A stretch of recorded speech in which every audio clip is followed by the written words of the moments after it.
Hello, my name is Hakon and welcome back to my channel and another little episode in my improvised little literary vlog that I have called Booktalk.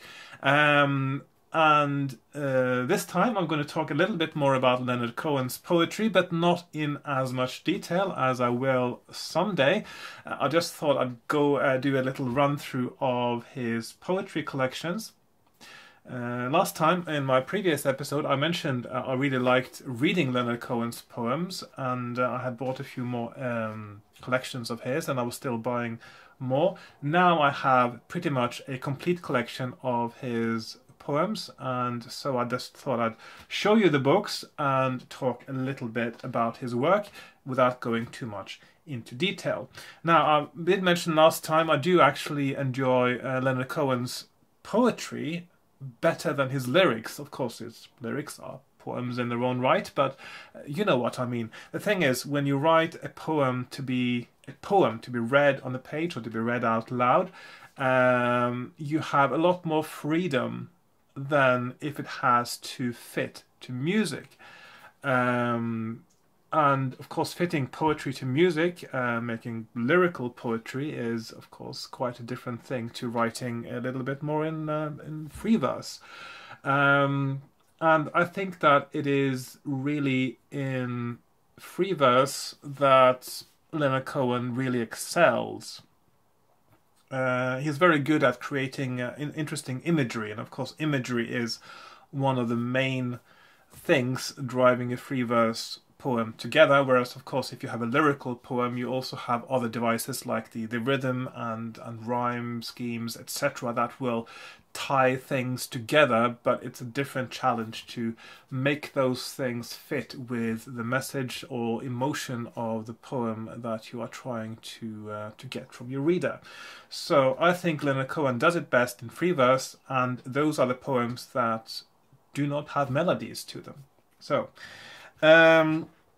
just to do a quick little run through of his poetry collections. Now, one thing about, if you are interested in Leonard Cohen's poems, there is no such thing as the complete poetry and lyrics of Leonard Cohen in 1 or 2 volumes, which would have been nice.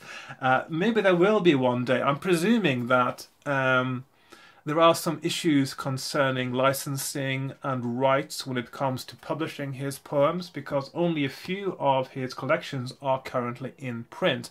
And if you want to get hold of all his poetic work, you do have to buy some books second-hand, and some of them at relatively high collector's prices.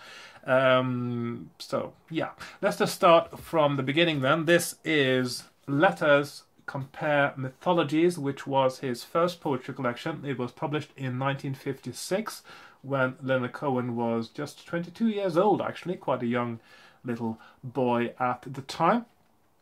And this one is currently in print. This is a brand new copy, still currently being printed and sold at reasonable prices. If you are looking for the original first edition, however, you must expect to pay at least £4,000 for that. I'm not going to say too much about that now.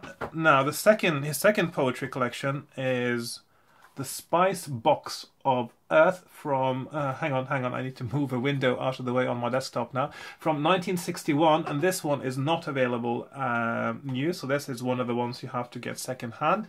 Not that expensive usually, so this one is all right to find in a decently priced edition. This is not a first edition. Actually I got a little bit of a annotation there. Somebody has given this as a gift to dear Dad. Lots of love and best wishes, Annabelle. Christmas 1979. Oh, how lovely. So this is not the first edition, which makes it more reasonably priced. And there's a picture of Leonard Cohen there, being young and handsome, of course. God, he was still handsome when he was older, but there you go. The next book of his is Flowers for Hitler, which of course is a title that some people might respond to emotionally. Obviously he's not glorifying Hitler in any way. but he is definitely referencing him in some fashion. I haven't read this one yet, so I don't know in what fashion. That is from 1964, this book. So when Leonard Cohen was about 30. There's also a nice picture of him on the back there. This is probably the reprint. Yeah, it's a reprint from 1979 again. This one, so not too expensive, luckily. These ones, there is an original. The first edition looks exactly like the reprint. So if you're looking for a first edition, make sure it's a first edition. Yeah. Not too expensive, but hard to find reasonably priced, actually, this one. Now, the next one is one that actually was off my radar for a little while, because I found a list of his poetry collections, but for some reason the list I found omitted this one. This is Parasites of Heaven from 1966. And this is a first edition. That was the only one I could find. It was actually really hard to get hold of this one, because it seems to be maybe his most obscure collection of poetry, and therefore there aren't that many of them around. Possibly the edition was quite small as well, I don't know. So, yeah. And then, after that, he published his first greatest hits, as it were, a selection of poetry. This is just called Selected Poems, actually, not a very imaginative title. I'm sure he didn't come up with that himself. And this contains several of the poems from the earlier 4 poetry collections, plus 20 new ones, and some of the earlier ones have been given new titles. Some of the untitled ones from before have been given titles, and some have also had some small revisions of text. So therefore it's one of those that also is an essential part of a complete collection of Leonard Cohen's poetry, because there is some unique stuff in this book that you can't find anywhere else. That was followed by The Energy Slaves, which is from 1972. And of course, by this time, he had started his musical career, because the thing is, as you may or may not know, Leonard Cohen was, of course, an established poet before he became a musician. So the poetry came first, and of course at some point maybe he thought, yeah, I'd like to put some poetry to music. Maybe he had some lyrical poems that really fit that sort of thing. Maybe he liked strumming his guitar and stuff like that, and obviously he had a really nice voice. So yeah, The Energy Slaves, 1972, there's a picture of him there that may or may not be from 72, I don't know. And this is a first edition, actually, yeah. Also another one that you have to get second hand. Usually not too expensive, by the way. Then we have one whose title actually might be a little bit confusing to some people, because this one is called Death of a Ladies' Man. And if you are familiar with Leonard Cohen's music, you will know that he has an album called Death of a Ladies' Man. But of course, in his album title, ladies is plural. Here it is singular. So Death of a Ladies' Man, and the other one is called Death of a Ladies' Man, which is a little bit different. This one is also, this is a reprint, but it's very similar again to the original first printing, I believe. This is quite a late reprint. This is from 1999, that's a UK edition, but the original one, which was printed by a different publisher, I think in 1978, is the publication date of this one. So yeah, Death of a Ladies' Man.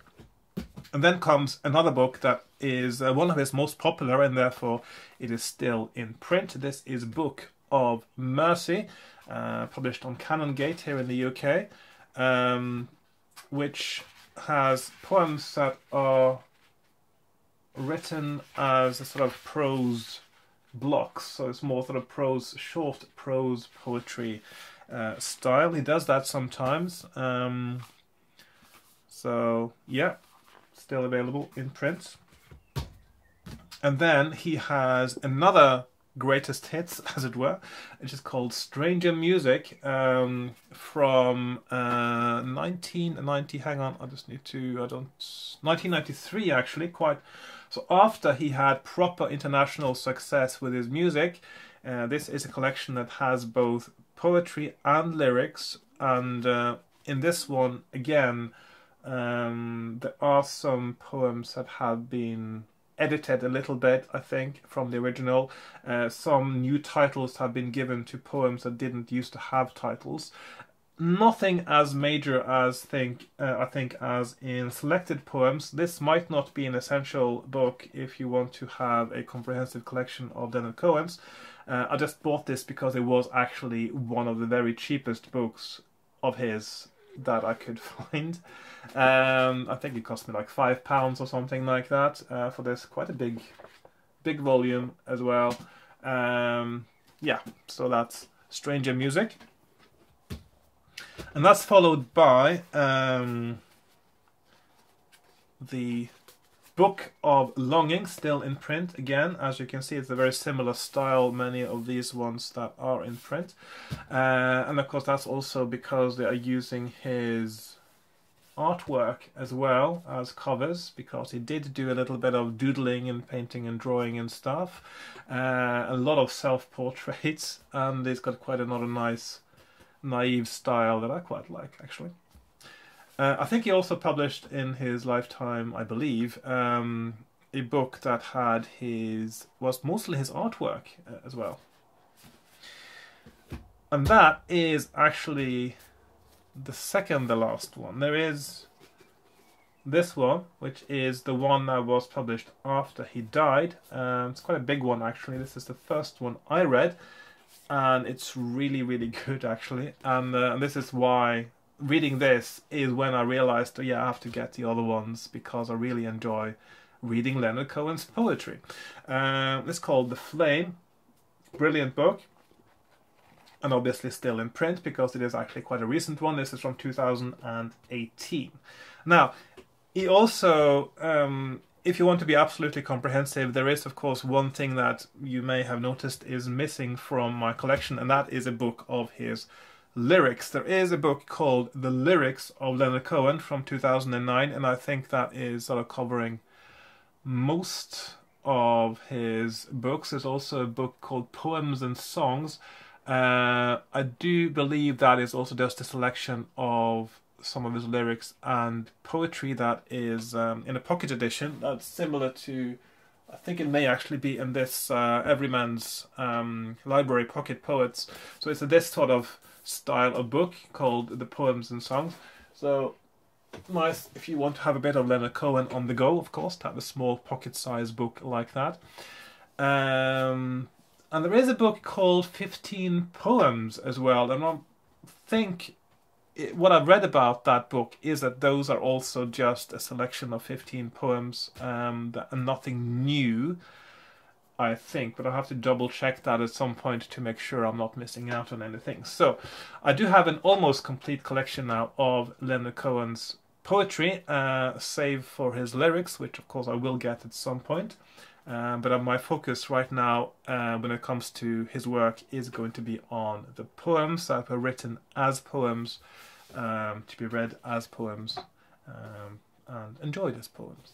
So I'm not going to say too much more, as I said earlier, about what I think of his work and what it's about, and his style and things like that. I will leave that for a later video, which I will make after I've actually read a lot of this. So it will be a while yet before I make a video about that. I did give you some indication last episode where I talked a little bit about his mysticism, his mystic journey, his mystic outlook perhaps on life, and how that seems to suffuse through everything that he wrote, and which I find quite interesting, actually, from from a philosophical viewpoint as well as from the viewpoint of someone who enjoys reading. And I will probably say more about that when I get to make a video that goes a little bit more in depth about his work. So that's it for today, I think. So I'll thank you for watching, and I hope to see you in my next episode. I hope you enjoyed this. If you did, then do all the usual stuff that people do on YouTube, and I will see you next time. So goodbye for now.